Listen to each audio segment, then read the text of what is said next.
او رویدانا که دیروکا تپاپه چجارا جبیر نگد که تدا اندرس اسکوبار یاریزان و براوان هلبجارتی کولومبیا لسر دست باندک مافیای سه کسی به 6 گلیان هاتا کشتن.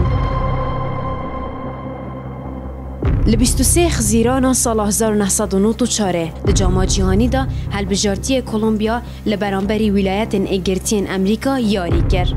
لخولکا 34 یاریه جون هارکس هرجبر هلبجارتی امریکا تپا آراسته گولا کولومبیا کرد و اسکوباری به خلطی و گولک لسر هلبجارتی خود تومار کرد. دو یاریه دا کولومبیا به 2 گولا برانبری گولا که خسارت بو و بو اگره در خصنا هلبجارتی کولومبیا جامعه جهانی.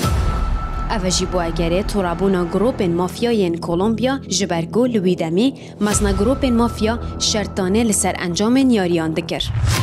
پشتی هلبجارتی کولومبیا مال آوایج قارمانی گیری و شان ده یاریزانا و گریای ولات خو پشتی 10 روزاو لسپیدایی 2 تموز سال 1994 لباشر میدلینیوی ولاتی جلای باندک مافیای سه کسی و اندرس اسکوبار به 6 گلیان هاتا کشتن.